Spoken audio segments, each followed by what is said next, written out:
తెలంగాణలో ఎమ్మెల్యేల ఫిరాయింపుల వ్యవహారంపై నేడు హైకోర్టులో విచారణ జరగనుంది. 9 మంది బీఆర్ఎస్ ఎమ్మెల్యేలపై వేటు పడాలని కూడా కోరుతా ఉంది.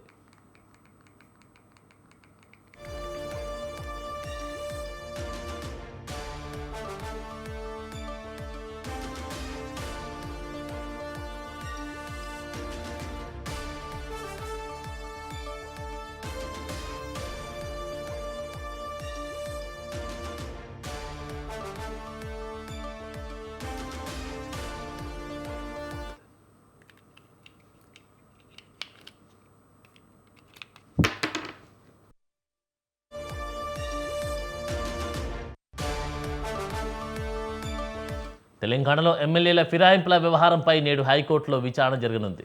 9 మంది బీఆర్ఎస్ ఎమ్మెల్యేలు పార్టీ మారారంటూ దాఖలైన పిటిషన్లపై హైకోర్టు విచారణ చేపట్టనుంది. ఎమ్మెల్యేలు పార్టీ మారినట్లు ఆధారాలు లేవని స్పీకర్ గతంలో నిర్ణయం తీసుకున్నారు. స్పీకర్ నిర్ణయాన్ని సవాలు చేస్తూ దాఖలైన పిటిషన్లపై నేడు తెలంగాణ హైకోర్టు విచారణ జరపనుంది.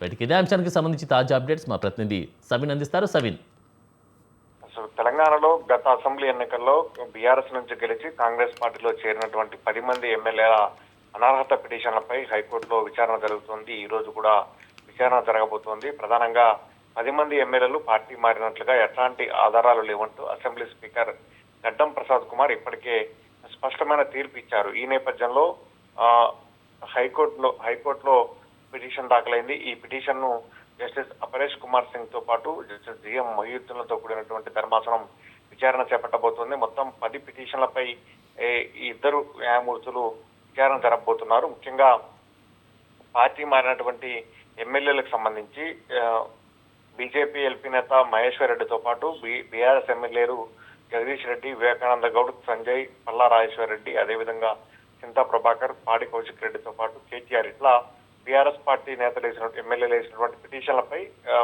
రాష్ట్ర హైకోర్టు పూర్తి స్థాయిలో విచారణ చేపట్టబోతోంది. ముఖ్యంగా బీజేపీ బీఆర్ఎస్ తరఫున సీనియర్ న్యాయవాదులు కె వివేక్ రెడ్డి, గండ్ర మోహన్ రావులు తమ వాదనలు వినిపిస్తున్నటువంటి పరిస్థితి నెలకొంది. ముఖ్యంగా అనర్హత పిటిషన్లను కొట్టివేయడానికి స్పీకర్ ఆధారాలుగా పరిగణించే వాటిని పిటిషనర్లకు అందజేయలేదని కోర్టు దృష్టికి తీసుకువెళ్లారు. వాదనలో ఉన్నటువంటి ధర్మాసనం ఇవాళకి మళ్ళీ వాయిదా వేసింది కాబట్టి ఈ రోజు మళ్ళీ విచారణ జరగబోతోంది. ముఖ్యంగా 10 మంది ఎమ్మెల్యేలపై అనర్హత వేటు వేయారు. ప్రధానంగా వారు బీఆర్ఎస్ నుంచి గెలిచి కాంగ్రెస్ పార్టీలో చేరారు. బీఆర్ఎస్ పార్టీ కార్యక్రమాలకు హాజరు కావడం లేదు. కాంగ్రెస్ పార్టీ సభా వేదికలలో పాల్గొంటున్నారంటూ కూడా చెప్తున్నారు. మరోవైపు అసెంబ్లీలో కూడా వారు ప్రత్యేకంగా కూర్చుంటున్నారు. దీంతో వారు పార్టీ మారినట్లుగా పరిగణించి వారిపై అనర్హత వేటు వేయాలంటూ బీఆర్ఎస్ పార్టీ డిమాండ్ చేస్తుంది. మరోవైపు గతంలో స్పీకర్ విచారణ సందర్భంగా తాము కేవలం కాంగ్రెస్ పార్టీ కండువా కప్పుకోలేదు, నియోజకవర్గ అభివృద్ధి కోసమే సీఎం రేవంత్ రెడ్డిని కలిసాము, తాము బీఆర్ఎస్ పార్టీలోనే ఉన్నట్లుగా ఎమ్మెల్యేలు చెప్పారంటూ గతంలో స్పీకర్ స్పష్టం చేసిన నేపథ్యంలో ఇప్పుడు పార్టీ మారినటువంటి ఎమ్మెల్యేల విషయంలో హైకోర్టు ఏం చెప్పబోతుంది అనేది కూడా మనం చూడాల్సి ఉంటుంది. Right, thank you సవిన్.